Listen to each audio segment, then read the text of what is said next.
최근에 책을 한 권 봤는데요. 소아 청소년 전문의인 최연호라고 하는 의사 선생님이 쓰신 책입니다. 책 제목이 통찰지능이라고 하는 책이에요. 저 책에도 가만히 보면 제목 밑에 IQ 플러스 EQ 부등호 표시가 있고 INQ 이렇게 되어 있어요. IQ하고 EQ를 다 합쳐도 INQ만 못하다. 저게 책 내용이 전부라고 말해도 과언이 아닙니다. INQ는 Insight, Intelligence, 그러니까 인사이트, 통찰력이에요. 그러니까 IQ의 시대가 가고 EQ의 시대도 가고 이제는 통찰력의 시대가 왔다는 것입니다. 눈에 보이지 않는 그 이면의 것을 통찰해내는 그 능력이 많은 사람들이 이 세상에 앞서 나가고 세상을 지배할 수 있다. 그런 주제의 책입니다. 이 책에 보면 이런 통찰을 가지고 세상을 바라봐야 할 텐데 그렇지 못하고 일반적인 사고를 갖고 있는 사람들이 대부분이 많다는 것입니다. 세 가지인데요. 첫째는 시야사고, 이렇게 이름을 붙였더라고요. 시야사고, 눈에 보이는 것만, 자기 시야에 보이는 것만 보고 결론을 내린다는 거예요. 그 이면의 것, 그 보이지 않는 것은 보지 못하고 눈에 보이는 것만 보고 결론을 내리는 사람, 이게 통찰력이 없는 사람이라는 거죠. 두 번째는 지식사고, 자기가 알고 있는 그 지식 범위 안에서 결론을 내려버리는 거예요. 거기에서만 판단하고 거기에서만 그냥 제한되어 있는 사람, 통찰력이 없다는 것이죠. 자기 지식 밖에 있는 것들도 볼 수 있어야 된다는 것입니다. 세 번째는 만족사고, 이렇게 이름을 붙였던데 내가 보고 믿는 것에서 거기에서 만족해버리고 결론을 내고 끝내버리는 거예요. 그 이상의 상상력을 펼치지 못하는 사람, 이런 사람은 통찰력이 없는 사람이다, 그렇게 이야기를 합니다. 이 통찰이라고 하는 이 개념은 사실은 성경에도 들어있습니다. 성경에도 보면 다른 표현으로 되어 있는데 이것을 지혜라고 이야기합니다.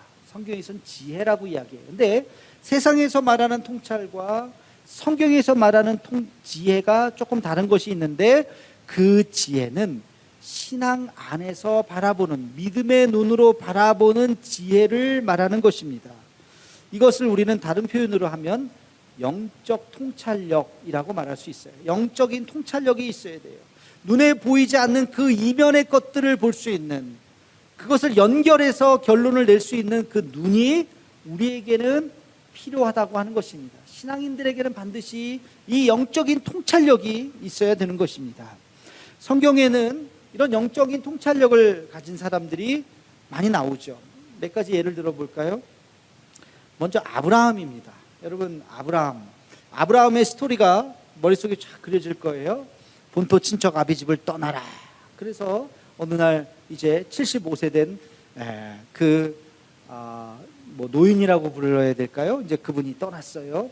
그리고 나서 쫙 이제 그의 인생이 이렇게 펼쳐지게 되는데, 아브라함의 스토리의 하이라이트는 뭘까요? 가장 드라마틱한 장면은 뭘까요? 바로 자기 아들을 바치는 장면이죠. 100세에 낳은 그 아들을 바치라. 근데 아브라함이 어떻게 했어요? 바쳤습니다. 주저하지 않고 바쳤어요. 성경에 보면 아침에 일찍 일어나 바쳤다 그랬어요. 아침에 일찍 일어나 그 길을 떠났다고 이야기하고 있습니다. 아까 말한 대로 시야 사고를 하고 지식적인 사고를 하고 눈에 보이는 것으로만 사고를 한다면 아들을 바쳐라, 어떻게 순종할 수 있겠어요? 100세에 낳은 아들, 아니 20대에 낳은 아들도 귀한데 100세에 낳은 아들, 그것도 자기가 가장 사랑하는 아내로부터 낳은 최초의 외아들 아닙니까? 얼마나 귀하겠습니까? 하나님, 차라리 나를 데려가시지 아들을 왜, 무슨 죄가 있다고 그 애를 왜 건드립니까? 그렇게 말할 수가 있어요. 그럼에도 불구하고 아브라함은 아침 일찍 짐을 싸고 길을 떠나서 그 아들을 바치게 되었습니다. 왜 이런 결론을 내릴 수 있었을까? 이것이 바로 아브라함의 영적인 통찰력이 있었기 때문에, 하나님에 대한 바른 지혜가 있었기 때문에 그런 것입니다. 여러분 생각해 보십시오. 아브라함이 75세에 하나님 앞에 부름을 받았어요. 100세에 아들을 낳았어요. 이삭이 13살쯤 되었습니다. 몇 년이 지난 거예요? 25년 플러스 13년 몇 년이에요? 38년. 40년 가까이의 세월이 지났어요. 아브라함이 생각했습니다. 40년 가까이 세월이 지나면서 하나님께서 나에 대해서 잘못한 것이 있으신가? 악한 길로 인도하신 것이 있는가? 전혀 없었습니다. 하나님의 삶을 온전히 순종하며 나아갔더니 하나님께서 나를 너무나도 경험하지 못했던 놀라운 삶으로 인도하셨어요. 하나님에 대한 믿음과 신뢰가 있었기 때문에 내 아들을 바치라라고 했을 때 조금도 의심하지 않고 하나님께서는 그럼에도 불구하고 내 삶을 인도하시겠지, 하나님에 대한 신뢰로 그 다음날 아침 일찍 아들과 함께 같이 길을 떠날 수 있었던 것입니다. 이것이 아브라함의 통찰이었어요. 하나님에 대한 통찰, 하나님에 대한 지혜가 있었기 때문에 하나님이 무엇을 요구하신다 할지라도 내가 아멘 순종하겠습니다. 왜? 하나님은 좋으신 분이고 선하신 분이고 내 삶을 온전히 인도하시는 분이라고 하는 것을 그는 믿었기 때문에 그렇습니다. 또 한 가지의 예를 우리가 극명한 예를 또 한 가지 볼 수가 있는데요. 가나안 정탐 사건입니다. 가나안 정탐은 모두 몇 명이 했어요? 12명이 했어요. 한 지파에 한 명씩 선출을 해서 40일 동안은 가나안을 잘 정탐하고, 자 과연 우리가 저 땅을 어떻게 공략을 해야 되는지 이야기를 해봐라. 40일 동안을 잘 다녔습니다. 우리가 성지순례 한 일주일 열흘 다녀도 대충 다 봐요. 뭐 갈릴리부터 사해까지 동서로 대충 다 보는데 40일 동안 다녔으니 얼마나 샅샅이 봤겠어요. 강원도만한 땅인데 40일을 다 봤어요. 그리고 나서 내린 결론이 달라요. 12명이 내리는 결론이 달라요. 우리 한번 같이 읽어보겠습니다. 민수기 13장 30절에서 33절까지 말씀입니다. 같이 읽겠습니다. 갈렙이 모세 앞에서 백성을 조용하게 하고 이르되 우리가 곧 올라가서 그 땅을 취하자 능히 이기리라 하나, 그와 함께 올라갔던 사람들은 이르되 우리가 능히 올라가서 그 백성을 치지 못하리라.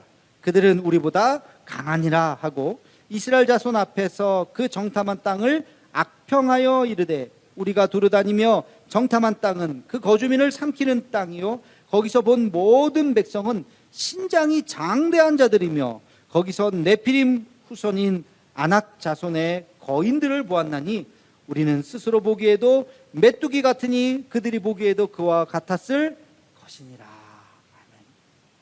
여호수아와 갈렙 12명 중에 2명이에요. 여호수아 갈렙은 우리가 올라가자, 하나님께서 그 땅을 우리에게 주실 것이다, 믿음으로 가자, 그렇게 이야기를 했지만 나머지 10명, 절대 다수죠. 나머지 10명은 야 가면 우리 진다. 거기 가서 봤더니 거인 족속이다. 네피림의 우선 아낙 자손들, 성경의 아낙 자손들은 거인 족속을 이야기합니다. 평균 키가 2m 이상 되는, 야 그들이 우리 보면 야 우리 막 뛰는 걸 보고 메뚜기 같이 볼 것이다. 절대 우리가 이 싸움 진다. 그렇게 10명이나 그렇게 보고를 했다는 거예요. 누구 얘기가 맞을까요?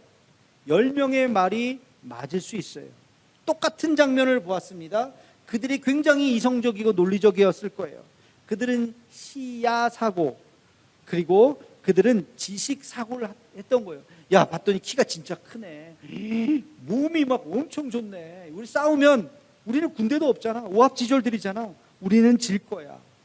그들이 눈에 보이는 것만 보고 그들이 그렇게 보고를 했던 것입니다.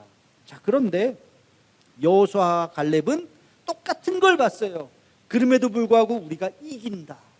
왜 우리가 이긴다? 우리가 그 땅을 차지할 수 있다. 왜 그렇게 말했을까요? 가나안 땅, 그 애굽에서 우리가 출애굽했을 때를 봤더니 홍해를 만났잖아. 앞으로 나아가지도 못하고 뒤로 가지도 못하고, 야 우리가 여기서 죽게 생겼구나 했는데 하나님께서 어떻게 인도하셨어요? 홍해를 가르셨어요.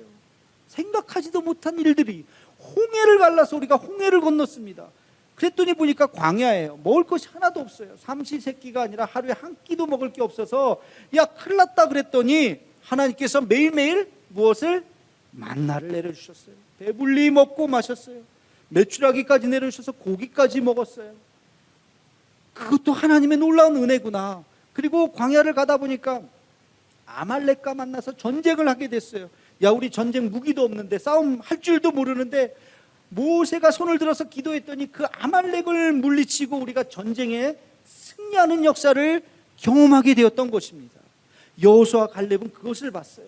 지금 우리는 아무것도 가진 것 없고 키도 작은 민족이지만 출애굽을 누가 시키셨어요?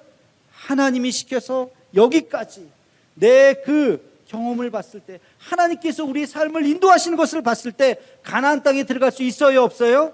있다.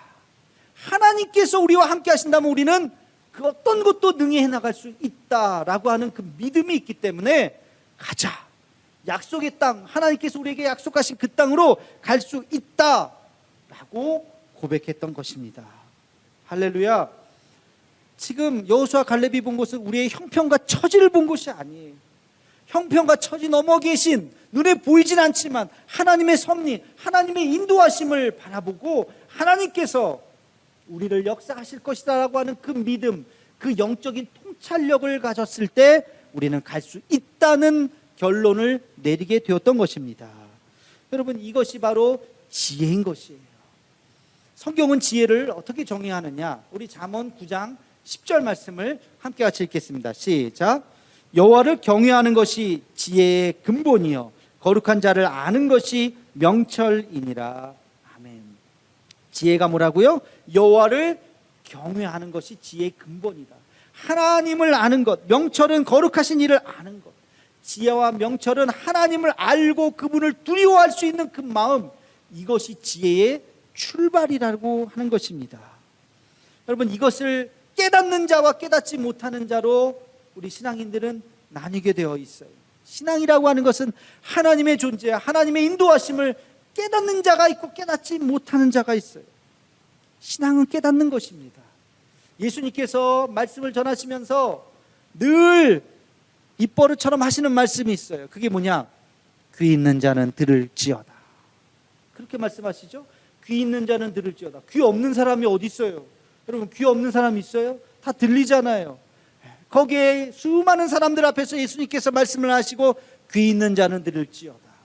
이게 이런 귀를 이야기하는 것이 아니잖아요. 그 말씀은 다 듣지만 깨닫는 은혜가 있어야 된다는 거예요. 그 말씀을 가슴으로 들을 수 있는 마음의 귀가 있어야 한다는 것입니다. 마태복음 13장 13절에 보면 예수님께서 이렇게 말씀하십니다. 함께 읽겠습니다.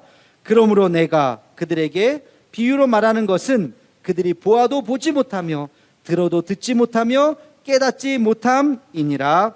아멘.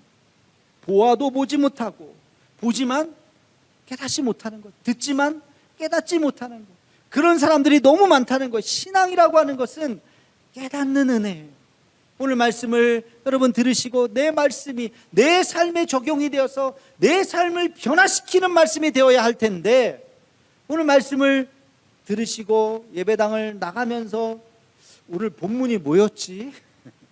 제목이 뭐였지?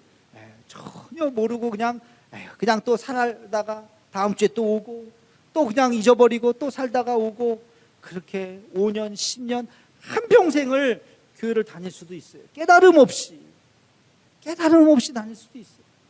저도 가끔 생각해요.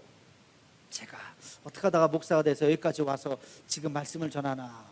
이렇게 돌이켜보면 어느 순간순간마다 예배 때 하나님께서 나에게 주시는 말씀이 있었어요. 아멘으로 화답하고 내가 결단하고 내가 몸부림치고 그러면서 내 삶이 조금씩 변해서 어느 순간 목사가 돼 있고 어느 순간 내가 이 자리에 있는 것이죠. 여러분, 말씀을 들으면 그것이 내 귓가에 귀 있는 자는 들을지어다. 내 그냥 머리로 듣는 것이 아니라 가슴으로 들어서 아멘, 그렇지, 내 삶이 변화되고 회개하고 주님 앞에 돌아서고 우리의 삶을 변화시키고 잘못된 길을 가던 것을 멈추고 하나님 앞에 돌아오는 은혜가 있어야 할 줄로 믿습니다. 이것이 신앙의 깨달음이, 이것이 영적인 통찰력이라고요. 보이지 않는 것을 볼 수 있는 마음이 우리에게 있어야 할 줄로 믿습니다. 오늘 말씀은 사실 여기까지 하면 끝이에요. 기도하고 마쳐도 돼요. 그런데 보너스 같이 제가 오늘 잠언 말씀을 묵상하면서, 잠언은 우리에게 주시는 지혜의 말씀인데 여러분들과 함께 같이 이 지혜의 말씀을 좀 나누기를 원했습니다. 그래서 잠언을 통해서 우리에게 주시는 하나님의 지혜가 무엇인가, 뭐 수십 개를 찾을 수 있겠지만 그 중에 몇 가지의 말씀을 한번 우리가 요약을 해서 말씀을 좀 나누고자 합니다. 잠언은 우리가 잘 알듯이 솔로몬의 잠언이에요. 솔로몬은 지금까지 역사상 제일 지혜가 많은 사람으로 알려져 있죠. 그분이 이 세상을 살아면서 가장 현실적인 말씀 또는 가장 영적인 말씀을 그 엑기스를 잘 모아놓은 말씀이 바로 이 잠언 말씀입니다. 자, 잠언에서 어떤 지혜의 말씀을 주셨는지 첫 번째 지혜는 잠언 4장 23절 말씀입니다. 우리 함께 같이 읽겠습니다. 시작. 모든 지킬 만한 것 중에 더욱 내 마음을 지키라. 생명의 근원이 이에서 남이니라. 아멘. 첫 번째 지혜는 어떤 상황 속에서 무엇을 지키라고요? 마음을 지키라. 마음을 지키라는 거예요. 마음을 지키는 것이 중요합니다. 다시 말하면 내 마음이 무너져 버리면 다 무너지는 거예요. 아무것도 할 수가 없는 거예요. 여러분, 인생을 살면 역경과 고난과 어려움이 계속 물밀듯이 파도처럼 밀려옵니다. 하나 지나가면 괜찮겠지? 아니요, 저쪽에서 또 하나 오고 있어요. 또 지나가면 괜찮겠지? 아니요, 또 오고 있어요. 삶이라고 하는 것은 그런 어려움을 우리가 계속해서 싸워나가고 이겨나가는 것입니다. 그럴 때 우리가 마음을 굳건하게 지켜야 돼요. 나는 할 수 없지만 누구는 할 수 있어요? 하나님은 하실 수 있습니다. 나는 연약하지만 누구는 강하십니까? 하나님은 강하십니다. 하나님, 나를 불쌍히 여겨 주시옵소서. 내 손을 붙잡아 주시옵소서. 강하고 담대하게 하여 주시옵소서. 이 어려움을 이기게 하여 주시옵소서. 우리가 우리 마음을 잘 지키고 어떤 어려움도 넉넉히 이겨나갈 수 있는 마음의 힘을 포기하지 않는 우리 모두가 되기를 주님의 이름으로 축원합니다. 이게 첫 번째 지혜예요. 여러분, 마음을 약하게 먹으면 안 돼요. 마음이 무너지면 아무것도 할 수 없어요. 마음을 강하게 먹어야 한다. 두 번째 지혜는 잠언 16장 9절입니다. 우리 함께 같이 읽겠습니다. 시작. 사람이 마음으로 자기의 길을 계획할지라도 그의 걸음을 인도하시는 이는 여호와시니라. 아멘. 성경에 비슷한 잠언에 이 비슷한 말씀이 계속해서 반복되어 나옵니다. 두 번째 지혜는 인생의 길이 누구에게 있습니까? 하나님에게 있다고 하는 것을 믿으시기를 축원합니다. 인생의 운전대가 내가 잡고 있는 것이 아니에요. 여러분이 좌로 우로 가고 싶은 대로 가는 것이 우리의 인생이 아닙니다. 내 마음 먹은 대로 되는 것이 아니에요. 하나님께서 우리의 삶을 인도하시는 거예요. 그래서 하나님에게 내 삶을 맡겨드리는 것이 그것이 중요한 지혜예요. 하나님, 내 마음의 소원은 이렇지만 하나님께서 인도해 주시옵소서. 하나님의 시간에 하나님의 방법대로 하나님께서 내 삶을 인도하실 줄로 믿습니다. 그렇게 내 삶을 하나님 앞에 내어드리는 것이 이것이 지혜인 것입니다. 여러분, 아모르 파티라는 말 들어보셨죠? 네, 아모르 파티. 네, 김연자의 노래 제목이 아니에요. 네, 아모르 파티 하면서 아모르 파티는 라틴어로 내 운명을 사랑하라. 이것도 잘못 해석하면 운명론에 빠지게 돼요. 운명론, 팔자속 아닌가? 그런 뜻이 아니에요. 아모르 파티라고 하는 것은 하나님께서 너의 삶의 인도자가 되심을 인정하고 받아들이라는 거예요. 내 삶의 인도자는 내가 아니라 하나님이 내 삶을 인도하신다고 하는 것을 인정하고 받아들이라는 거예요. 여러분, 우리가 그것을 받아들일 때 우리가 아멘으로 감사함으로 받아들일 수가 있는 거예요.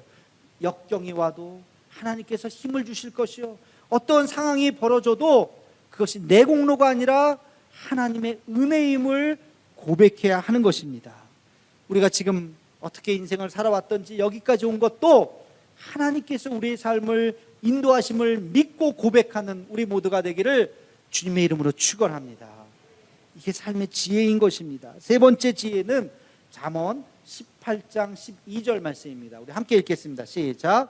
사람의 마음의 교만은 멸망의 선봉이요 겸손은 존귀의 길잡이니라. 아멘. 여러분, 이것은 세 번째 지혜는 뭐냐면 우리의 삶의 기본 자세가 어떻게 하라는 거예요? 겸손하라는 거예요. 여러분, 모든 운동에 기본 자세가 있어요. 그렇죠? 기본 자세. 그것은 몸을 낮추고 다 이렇게 뛰어나갈 준비를 하는 거. 뭐 달리기를 할 때도 뭐 무슨 운동을 할 때도 기본 자세가 있어요. 우리가 인생을 살아가면서 수많은 사람들을 만나고 하는 그 만남 속에서 우리 마음의 기본 자세, 애티튜드가 뭐냐? 그것은 겸손인 것입니다. 교만하면 넘어져요. 하나님이 낮추십니다. 적들도 많아져요. 그래서 우리는 겸손해야 돼요. 그리고 우리 마음을 늘 언제나 그 기준점 밑으로 내려야 돼요. 근데 참 겸손하기가 쉽지 않아요. 조금만 남들보다 조금만 더 잘나면 우리가 잘난 척하게 되는 것이 인간의 본성이에요. 그래서 우리가 겸손의 마음을 갖기 위해서 꼭 필요한 것, 우리 한번 따라해 봅시다. 모든 것이 하나님의 은혜입니다. 여러분 그렇게 고백하셔야 돼요. 모든 것이 하나님의 은혜입니다. 겸손은 우리의 삶의 기본적인 자세라고. 사람을 대할 때든지 어떤 일을 대할 때든지 늘 낮은 자세로, 겸손한 자세로 대할 수 있는 우리가 되기를 주님의 이름으로 축원합니다. 이게 지혜인 것입니다. 겸손한 자는 하나님이 높이시는 것이에요. 네 번째, 우리 마지막 한 가지 더 교훈을 보겠습니다. 잠언이 말하는 교훈은 잠언 22장 29절에 있습니다. 우리 함께 같이 읽겠습니다. 시작. 내가 자기의 일에 능숙한 사람을 보았느냐? 이런 사람은 왕 앞에 설 곳이요 천한 자 앞에 서지 아니하리라. 아멘. 여러분, 성공이라고 하는 것, 우리가 세상 살면서 성공하고 싶죠. 그래도 뭔가를 이루고 싶죠. 그러기 위해선 어떻게 해야 돼요? 그건 일에 능숙해야 됩니다. 일에 능숙하기 위해서는 어떻게 해야 돼요? 인내하고 성실해야 되는 거예요. 인내와 성실 없이 잘할 수 있는 것은 아무것도 없어요. 포기하고 싶을 때가 있습니다. 그만두고 싶을 유혹이 있을 때가 있어요. 다른 일을 하고 싶을 때가 있어요. 그러나 그것을 견뎌야 돼요. 참아야 돼요. 그리고 어떤 일이든지 처음부터 끝까지 그 일을 좋아서 하는 일은 없어요. 하다 보면 힘들어요. 벽에 부딪혀요. 그만두고 싶을 때가 있어요. 그러나 그것을 이겨야 돼요. 견뎌야 돼요. 제가 예전에 기타를 배운 적이 있어요. 형들이 이렇게 기타 치는 거 보니까 너무 멋있어 보이더라고요. 그래서 저도 기타를 좀 배워야 되겠다. 나 혼자 기타를 어떻게 구해가지고 책을 보면서 막 이렇게 기타를 치는데 한 달쯤 기타를 쳤을까요? 손이 너무 아픈 거예요. 기타 치신 분들 아시죠? 현악기 이거 코드를 잡는데 손이 너무 만져도 막 아플 정도로 막 너무너무 아파요. 그래서 아이고 이건 이제 기타 못 치겠구나 하고 물어봤더니 아프니? 예, 아파요. 견뎌. 더 견뎌야 돼. 그래서 그 형님들 손을 봤더니 여기가 딱딱하게 굳어 있어요. 굳은 살이. 칼로 막 벨 정도로 딱딱해. 이 시간을 견뎌야 기타를 잘 칠 수가 있구나. 누가 나한테 하라 그런 것도 아니에요. 그냥 내가 좋아서 시작했는데 어려움이 있더라고요. 벽에 딱 부딪히더라고요. 그 순간을 내가 넘어야, 이겨내야 능숙해지게 되는 것입니다. 어떤 일이든지 마찬가지예요. 자기 일에 능숙할 때까지 인내하고 참고 견디는 자는 누구 앞에 섭니까? 왕 앞에 서는 줄로 믿습니다. 우리에게 주어진 일, 여러분들에게 그 주어진 일을 하다가 벽에 부딪힐 때가 있어요. 힘든 순간이 있어요. 그때 포기하지 말고 그 일을 더 열심히 그 어려움을 참고 견디고 능숙함으로 나아갈 때 왕 앞에 서는 놀라운 은혜가 있게 될 줄로 믿습니다. 여러분, 이것이 지혜인 것입니다. 그래서 인내하고 참고 견디는 것이에요. 제가 부록과 같이 네 가지의 지혜를 말씀을 드렸어요. 일상을 살아가면서 우리가 눈에 보이지 않는 그 이면의 것을 보아야 합니다. 그것이 영적인 통찰력이에요. 들리지 않은 그 음성을 들어야 되는 거예요. 여러분, 이 영적인 통찰력을 가질 때 우리 일상이 하나님의 놀라운 신비로 가득 차게 되는 것이에요. 눈에 보이지 않는 어떤 하나님의 섭리를 볼 수 있어요. 하나님께서 이렇게 하셨구나. 하나님께서 이래서 이런 문제가 있었구나 하는 것들을 바라볼 수 있는, 날마다 하나님과 동행하는 그런 은혜가 넘치는 우리 모두의 삶이 되기를 주님의 이름으로 축원합니다.